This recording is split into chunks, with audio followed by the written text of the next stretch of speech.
Hello everyone, this is Unearthly, and I am here today to do a brief deck tech on my ETS Season 3 Invitational deck list. This deck list is a moderate departure from what I usually play in the ETS weekly tournaments, so I'll start by describing my thought process that led me to this deck and then go over some of the individual card choices. So I've been doing fairly well in ETS Season 3 with my Rakano plate lists, but there was one deck that was consistently beating me again and again. Big Cambrai.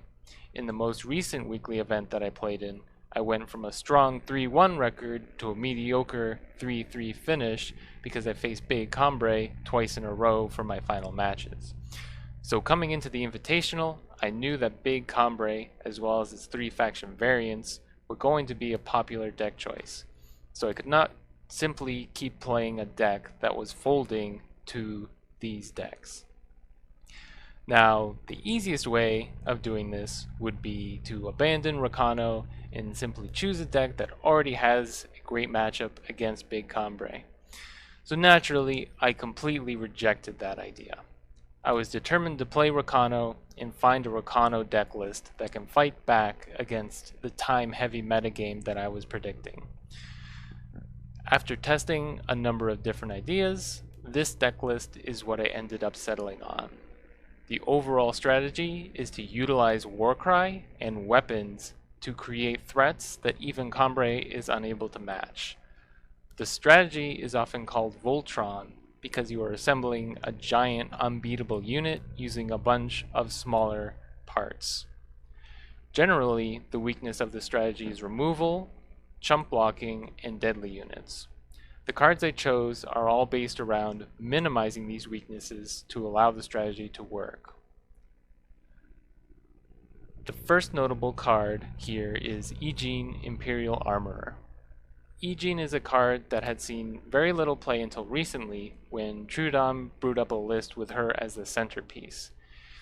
aReNGee shines when you are in a board stall, which can happen a lot against time decks.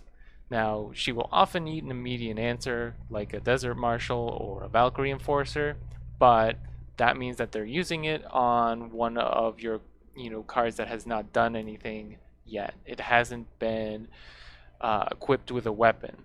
So that means that when you are later going to build up your big threat, they're not going to have these answers for that threat.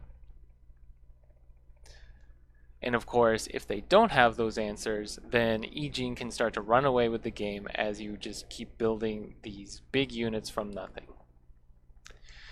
Another notable include is main deck Protect. Now, while this card is often found in the sideboard, I include Protect in my main deck here because the Voltron strategy requires it. If I'm putting multiple cards all onto one unit and hoping that that one unit gets me all the way to the end of the game, I need to make sure that I can keep it alive. And so that's where Protect is the perfect card. It only costs 1 mana, so you can often, in the same turn, play an equipment, swing with it, while also keeping up Protect to ensure that if your opponent has a removal spell, that you can keep your threat alive. A timely Protect can easily clinch a game when this happens if your opponent does not have a second removal spell to follow up their first. The final notable card is Tinker Overseer and what he replaced, which is Crown Watch Paladin. The recently nerfed Crown Watch Paladin is still quite a good unit in a number of matchups, but she became extremely weak to time decks that play Temple Scribe. Losing one of your premium 2-drops to a cycling unit was simply not acceptable. So what I turned to was what I felt was the second best 2-drop after Crown Watch Paladin that I was not already running, and that was Tinker Overseer.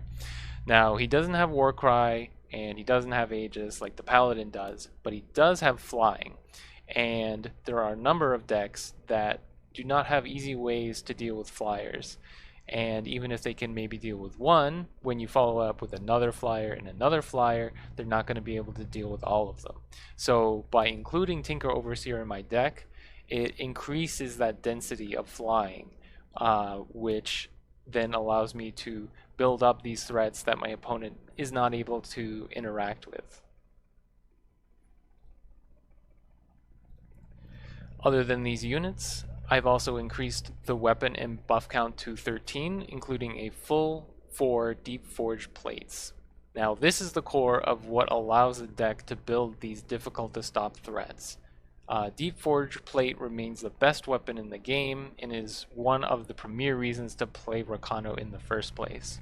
The overwhelm, as well as the 5 attack that it gives you, ensures that your powerful unit will be able to pressure your opponent's life total and doesn't just get stopped by some of those previously mentioned temple scribes.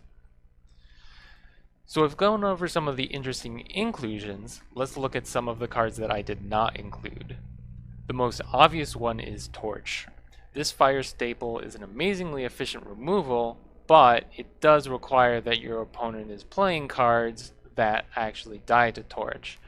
Time decks are full of really big units, and Torch does not always have a good target. So by leaving it in the sideboard, I'm taking a main deck that is a lot stronger against these time decks that I'm expecting, and I would be weaker against if I had it in there. Now, there are a lot of matchups where I still want Torch, but I felt that by leaving it in the sideboard, those matchups were still good enough that I could come back in the best of 3 or even win with my main deck without Torch in that first game. The other notable exclusion is Finest Hour. This combat trick can often help you take down Time's biggest units, but you are left with a small one after the dust settles. So as soon as they drop an even bigger unit on the following turns, you are back to square one.